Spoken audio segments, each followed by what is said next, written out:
Assalamu alaikum, I'm Aisha and you're watching SAMAA News. Here are today's headlines. US President Donald Trump shares an image on Truth Social warning of the calm before the storm, amid reports that conflict with Iran could soon resume. The AI-generated graphic showed Trump alongside a US Navy admiral in front of stormy waters filled with warships, including one carrying the Iranian flag. Trump offered no written explanation for the post. The image appeared as Israeli media reported Trump could decide within 24 hours on possible military action against Iran. Israeli officials also warned that renewed fighting could last from several days to several weeks. Iranian Foreign Minister Abbas Araghchi warns that Tehran is ready to resume direct military conflict with the United States if ongoing negotiations fail to deliver acceptable results. Araghchi also said the US-Israel conflict with Iran is hurting American households, citing rising energy prices, inflation, and growing economic pressure linked to disruptions in the Strait of Hormuz. In a post on X, he claimed Americans are being forced to bear the rocketing costs of the war, warning that higher debt and mortgage rates could deepen the economic impact. Taiwanese President Lai Ching-te says Taiwan's future can only be decided by its own people, stressing that the island does not belong to Beijing. Lai said the term Taiwan independence reflects the position that Taiwan is neither subordinate to nor governed by China. His remarks come shortly after the summit between US President Donald Trump and Chinese President Xi Jinping, which renewed focus on Taiwan's security and international status. Pakistan's Interior Minister, Mohsin Naqvi, has arrived in Tehran as part of efforts to help revive stalled peace talks between Iran and the United States. Iranian media say Naqvi held discussions with his counterpart on steps aimed at promoting dialogue and regional stability. The visit comes amid ongoing diplomatic efforts by Pakistan to support de-escalation following the fragile ceasefire in the region.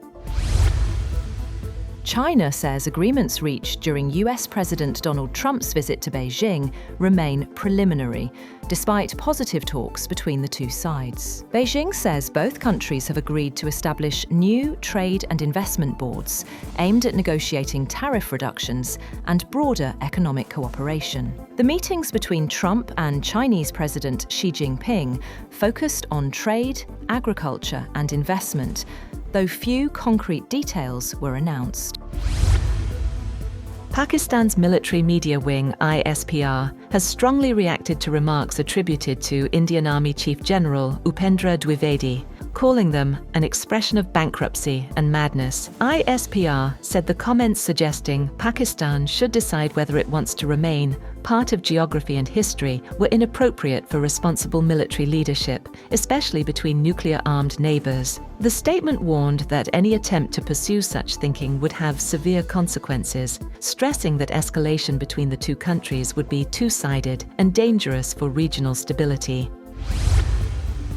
Former UK Health Minister Wes Streeting says he would stand in any leadership contest to replace Prime Minister Keir Starmer, calling for a proper contest within the Labour Party. Streeting, speaking at a Labour supporters conference, said he had stepped down and urged Starmer to set a timetable for his departure. He also criticised Brexit, calling it a catastrophic mistake and arguing Britain's future lies closer with Europe. At least 8 people were killed and 32 injured in Thailand after a freight train collided with a bus at a railway crossing in Bangkok, officials said. The impact triggered a fire that engulfed the vehicle. Rescue teams said all 8 victims were passengers on the bus. The crash also involved nearby cars and motorcycles, with firefighters battling flames near Makasan station. Authorities said the bus was reportedly stopped on the tracks at a red light when the train, carrying containers, was unable to stop in time. Investigations are underway.